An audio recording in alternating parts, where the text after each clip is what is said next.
Okay. Thank you very much for inviting us and giving us this possibility of presenting some of our ideas for this brown bag seminar. I am Hervé Corvellec, Lund University, and Alison Stowell from Lancaster University are behind this presentation. Next slide, please.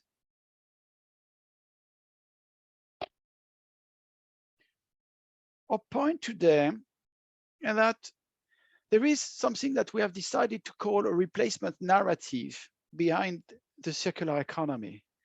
The replacement narrative means that the development of a circular economy has the ability, the potential at least, to phase out the linear economy.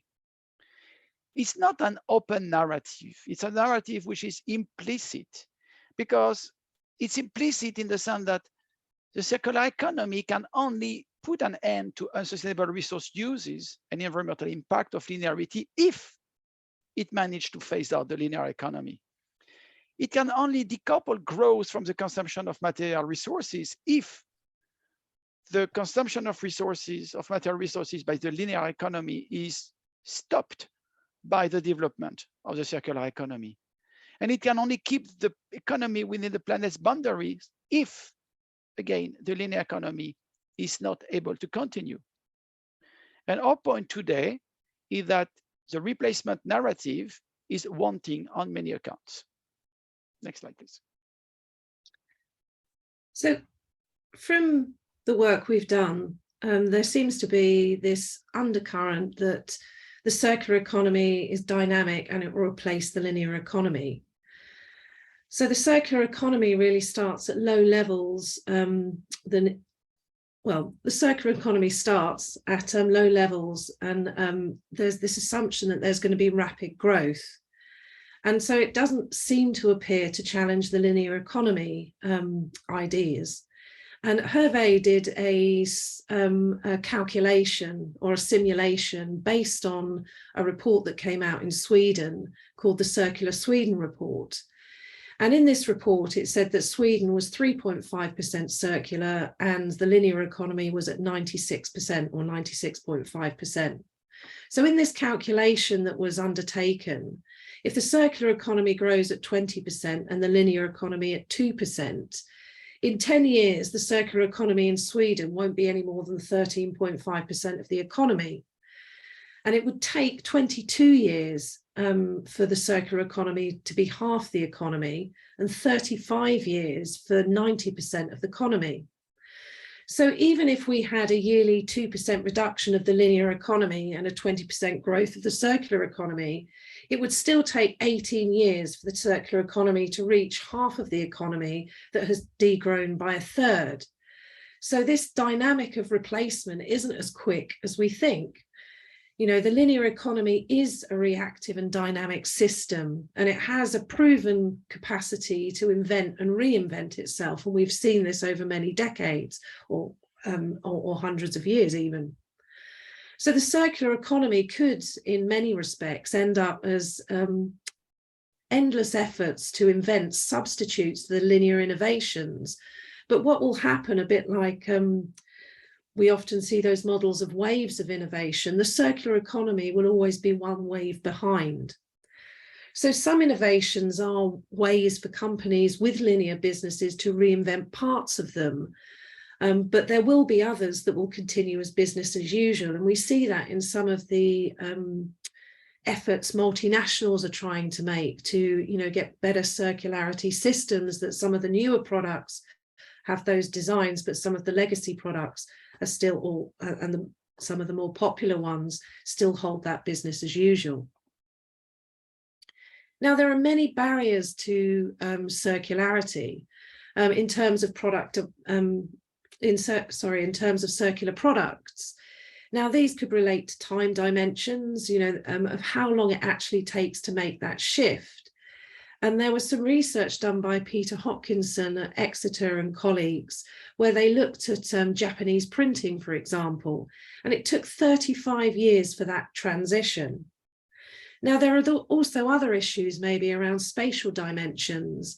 You know, if we think during COVID has exacerbated how people have moved to online banking in some communities. and sped up the closure of banks. And this changes relationships that consumers have with products and issues around it. Now, there's challenges around business models, there's narratives around new employment with refurbishment and repair, for example, but there's limited strategies out there to help the transition, and some of the circular business models appear fragmented and very immature. And there's also ideas about the unmaking of material surpluses caused by the linear economy. So, for example, if we think of fuel to energy, there's a need for materials to actually generate that energy. And there's many others that are structural as well.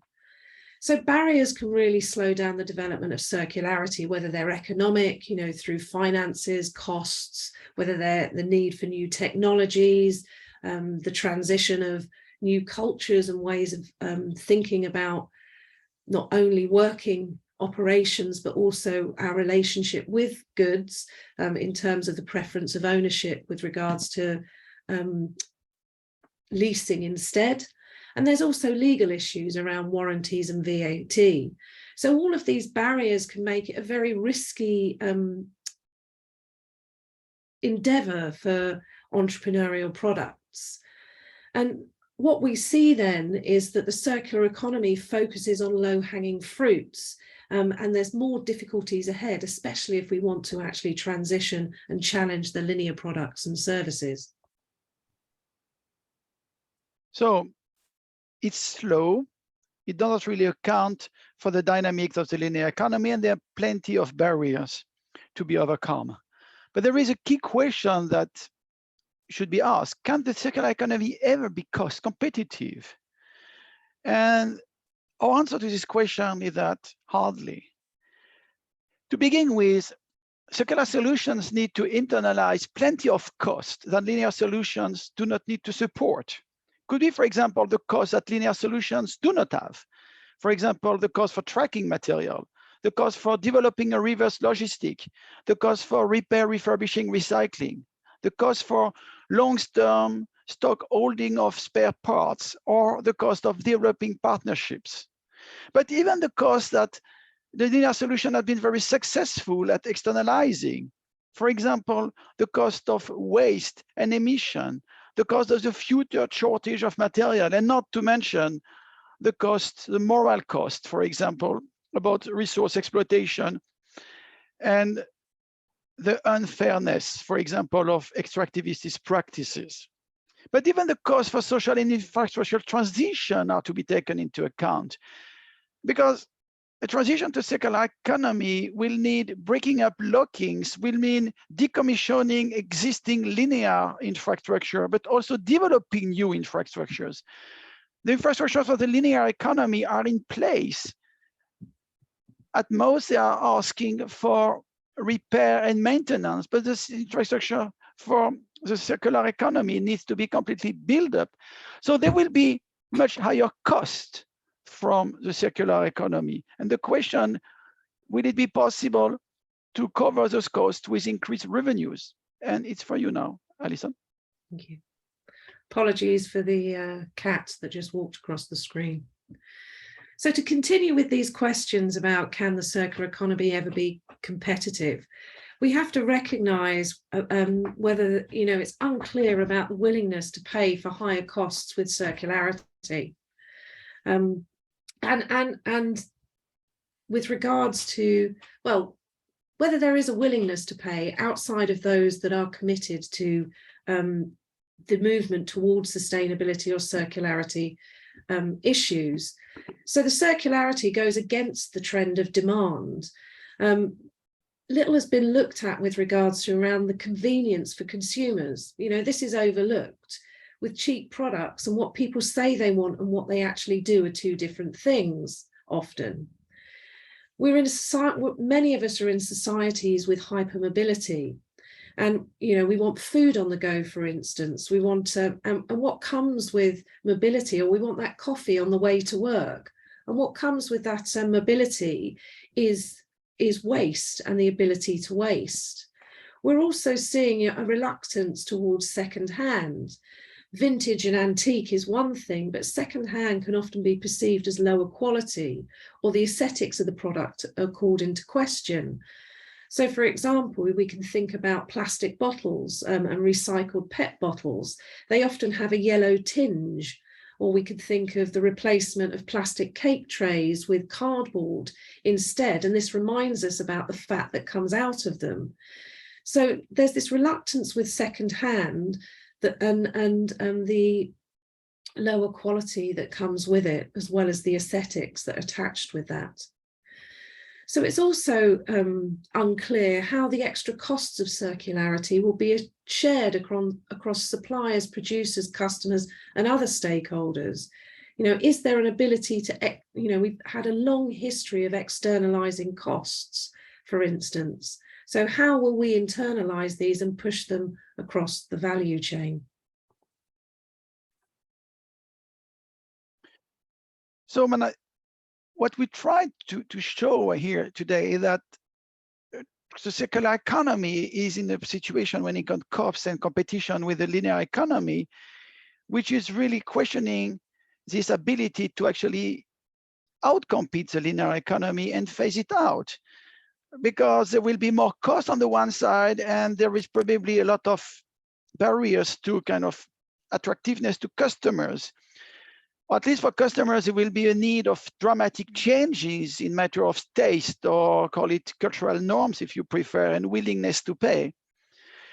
And at the end of the day, you end up with the matter that the competitiveness of circular economy will depend on the relative cost of labor and material, because the moment you start to replace, for example, new stuff with repair stuff, the question will be what will be more and less expensive, and you end up is sort of comparing the cost of labor with the cost of new materials.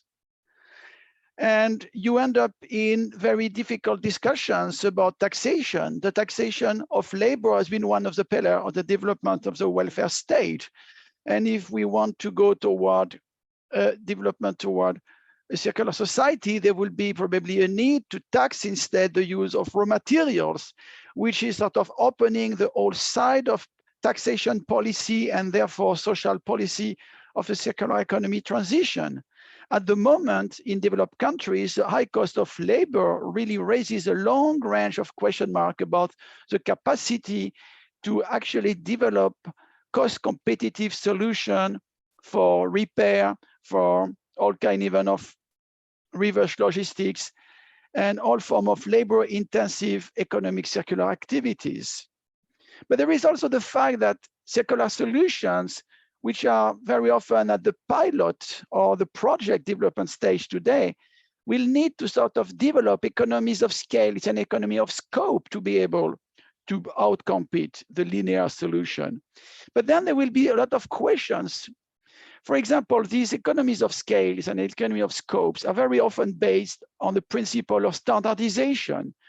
Something that the linear companies have been very good at doing is sort of standardizing their product to be able to have large volume of production so that they could cut down on cost and therefore cut down on price.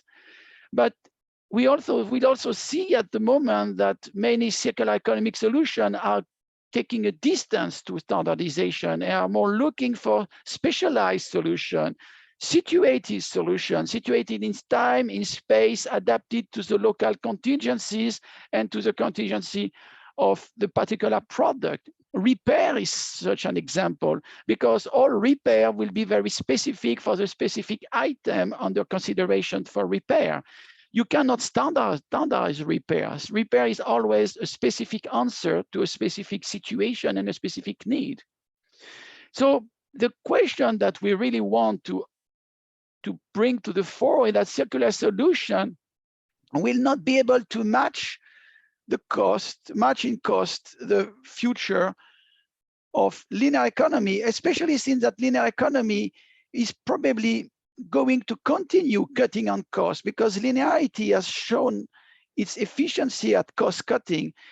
And there is absolutely no reason to suspect that the linear economy will stop at doing this. So at the same time that we see that there are some stops and barriers to this cost reduction strategies for the circular side, we also know that the linear side is probably able to keep on reducing costs. So we probably start from a situation of unequal cost situation, which can only sort of improve in the wrong way for the competitiveness of the circular solutions. Next slide, please.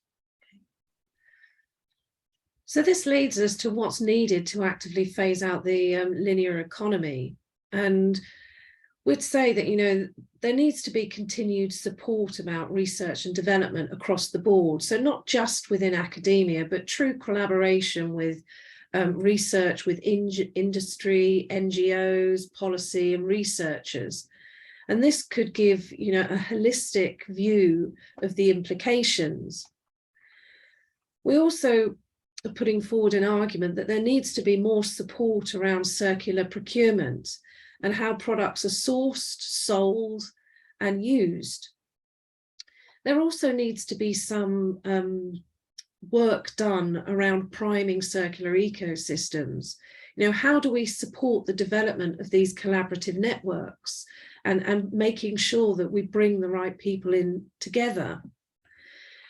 There's also the need to answer further questions about energy, scales of circularity and social inclusionness. For example, you know, there's a narrative around the tensions between efficiency and sufficiency orientated processes to the circular economy. The former, efficiency, isn't viewed as radical enough to change capitalism, colonialism and racism, as Rask argues actually in his paper. But what we're seeing here is that if we don't address this, there's a recreation of social injustice, which the linear economy is very good at in terms of some of the narratives we've given around cost, for instance. So there is a real need then to adapt legislation to support circularity. Hervé's already mentioned some, and so have I, with regards to VAT or taxation on labour and how circularity could influence incomes, the challenges around obsolescence and repair, collaborative jobs, take-back systems and waste, warranties and other consumer protection regulations that are needed with how we reconfigure our relationship with products and services. And also with the issue around lower class or lower quality, not class, lower quality products. What are the minimum standards for recycled materials going to be then that come into the circular products? So there is a real need then to consider how we continue to, well, how we can support the phasing out of the linear economy and also what legislation's needed. What we mean here by actively is that it's not going to happen alone. It's not going to happen on itself. You cannot only rely in a kind of market dynamic magic where something which is better is going to replace something which is worse, because it will take more time, because there are plenty of barriers, and because there are very strong economic arguments which are showing that the circular solution have a kind of a structural disadvantage when it comes to compete. And this is why we have decided to focus here on cost, this ultimate economic argument. And that there is therefore a really need to sort of reorganize the competition between circular and linear products and services and economy, so that the circular economy actually has a fair chance of being able to compete with the linear economy, starting with internalizing the cost that the linear economy has been externalizing, letting the linear economy pay the full cost of using materials only once, pay the full cost of wasting, inclusive of pollution and carbon dioxide emissions. Let the linear economy pay the full cost of the pollution of ocean. Let the plastic industry actually pay the cost of the destruction that it is incurring, and not only the plastic industry, but the automotive industry, but even the chemical industry and similar industries which have made their fortune on linearity. and now pretend to embrace circular economy and may even do it in highly advertised projects, but which only project or compartmentalize activities. This question about the internalization of costs which have been externalized might be one of the key means of actually promoting a circular economy. It's not only a question of sort of making the circular economy develop, it's also showing that the linear economy has a cost which has not been acknowledged, and therefore a responsibility which needs to be taken. But even going one step further, not only relying on a kind of economic Darwinism, but sort of actively phase out the activities linear which are not sustainable and not bearable. Sort of taking away the social license to operate for linear solution in infrastructure. Say, well, you are not going to be allowed to run this activity 2030 or 2035 because we cannot afford. Sort of just phasing out. And on this account, the progressive ban of fossil fuel mobility, for example, is a very good sign, but there is a need of sort of generalizing this kind of recalling social license to operate for linear operation on a larger scale. If it's not sustainable, it should not be known. Point. End of story. And this is why there is a need to adapt trade agreement, because such a ban and such a recall of social license to operate for linear solutions are, again, not compatible with the World Trade Organization and similar agreements within the European Union. Because trade agreement will say, no, it's going against the competitions and against the rule for trade. And it's very important because we keep repeating that there is a social policy facet to circular transition, which is forgotten. This can only be, this active phase out of the linear economy needs to have a social policy side, because we are speaking here about terminating activities which are the income of millions of people. We are speaking here about creating people who might fall out. And I always think that the French crisis of the Gilets jaunes was a very clear indication that if you want to think transition, you have to think transition in more than physical terms of carbon dioxide, material, and energy throughput. You have to get the people affected by this transition with you. Otherwise, they are going to be running against you, because for people living at the margin, as the French Gilets jaunes say, it is the end of the month which they care more than the end of the world. So there is a need to provide a social support for the demotion of linear norms. There is a need also to get an acceptance of circular social norms. For example, about the fact that the new is not the only which is interesting, but the reliable might be more important than the new, because it's very important to avoid a massive social rebellion just of this phasing out of the linear economy, because the phasing out of the linear economy will be anything but neutral. It will be a major change. And it's a major change which is, according to us, absolutely necessary, because you cannot just rely on the dynamic of the circular economy alone. Next slide, please. So thank you for your kind attention. And this is where you can find us on our email. Thank you very much for your attention.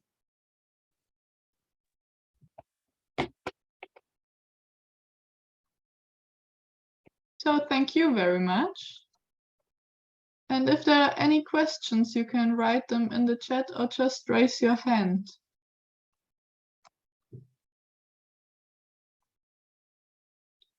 I see Melanie. Yes, thank you very much. A very good kind of summary of the argumentation. I could have had my thumb up all the time.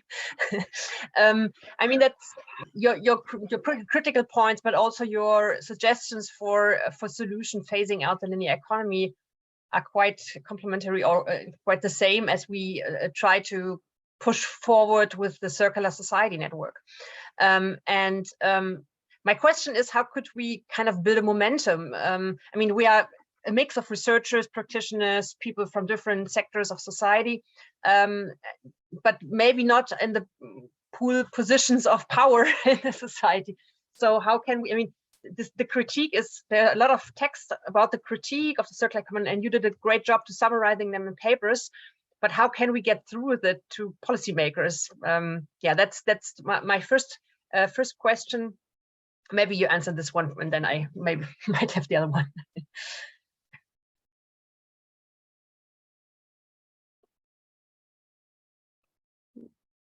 Did you want to go first, Hervé, or shall I? Okay. I think this is our point about both in the critiques paper and in this presentation about the need for collaboration.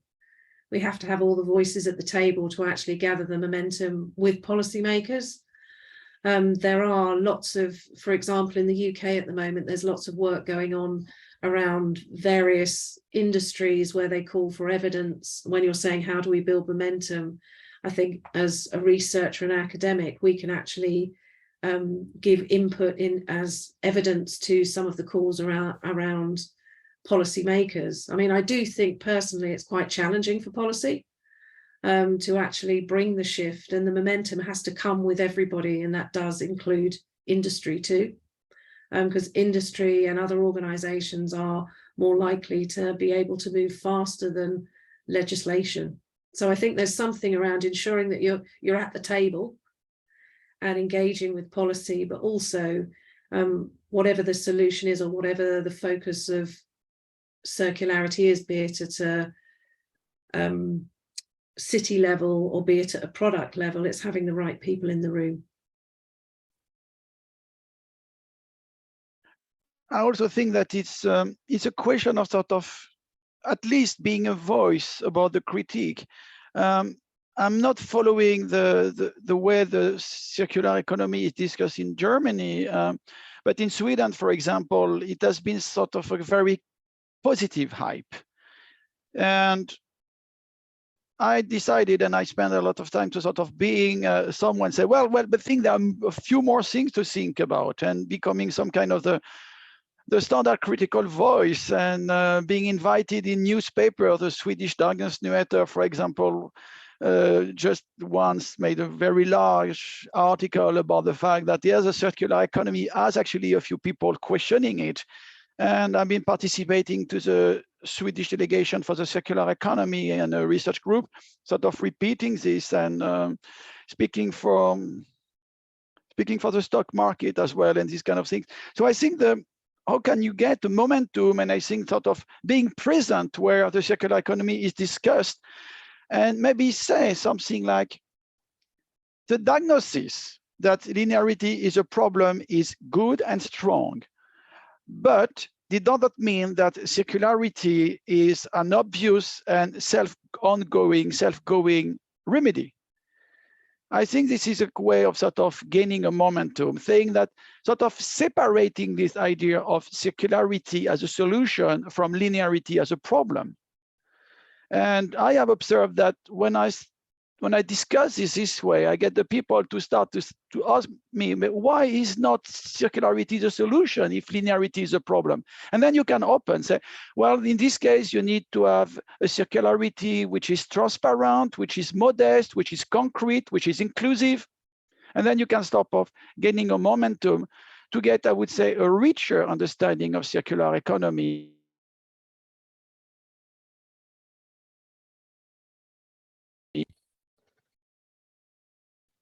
Sorry, I think my microphone turned off a short one. You get me back? Yeah, richer than, for example, richer that maybe the proponents from the Ellen MacArthur Foundation, where they have an extremely positive view about it, sort of try to include other things which are excluded by some actors. So that will be my answer, or you get the momentum. And this is why we're very happy to be here today, to sort of to have this dialogue and keep to the surface the fact that the circular economy has actually kind of structural problems we need to be brought to the surface if they are going to be attended. Thank you very much. I'd hand over to Max. Yeah, thank you for your talk. It was very interesting. And I just wanted to say something about this policy thing, because I think we have kind of a momentum at the moment. There's this sustainable product initiative, which is an initiative on EU level, and they want to make like products more sustainable.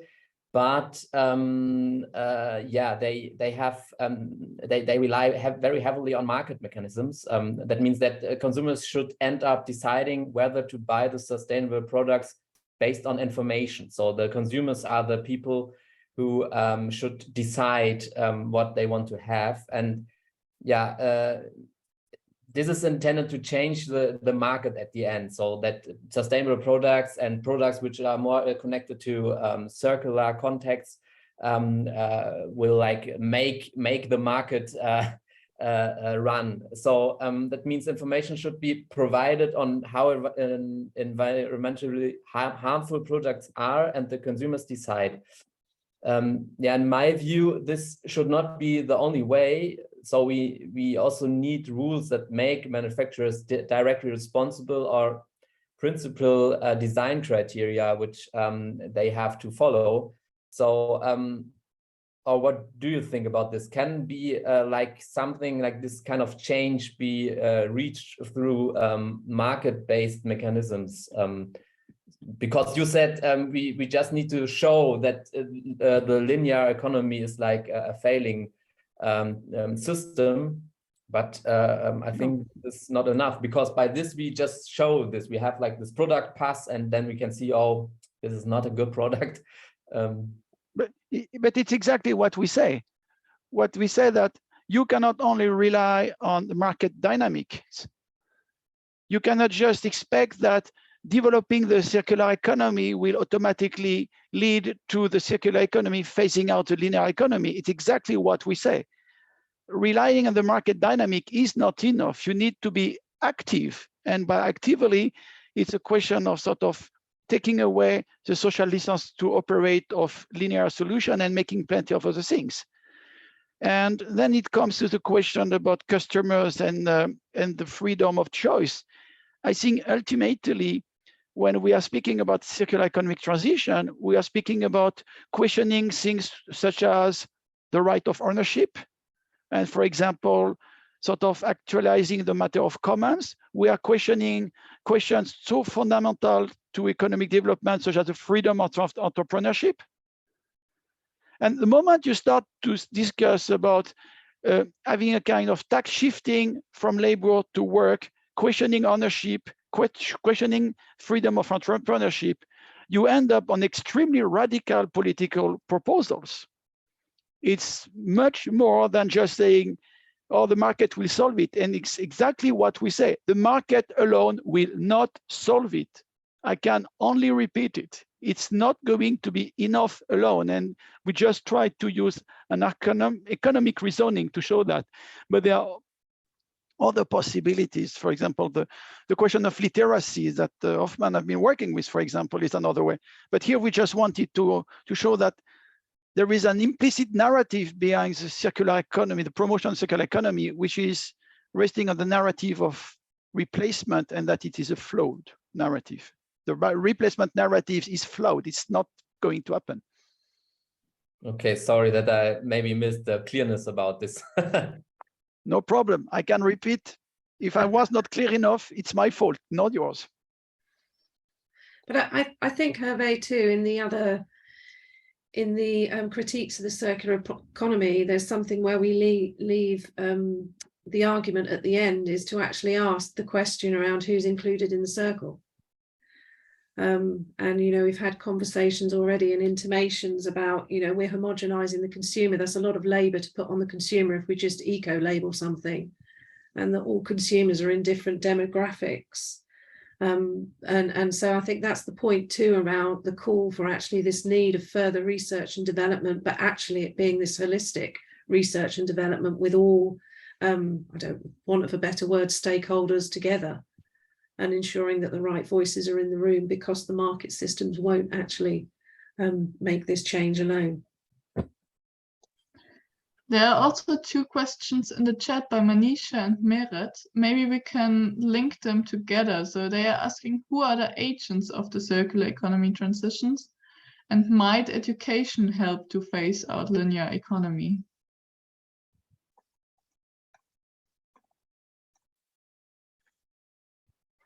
We are both teachers. If we do not believe in education, we will not be here. So the answer to the second question is, by definition, we believe that education is. And if I may answer for you, but I know your commitment for teaching and education, Alison. So yes, education will help. And I think you have to think about education in a broad term. I think that it's important that we are also present in non-traditional education context, more than the classroom, but being in places like here, and for example, in forum meeting place between practitioners and academics. And I know, Alison, that you are working a lot with this. Maybe you could say a few words about this.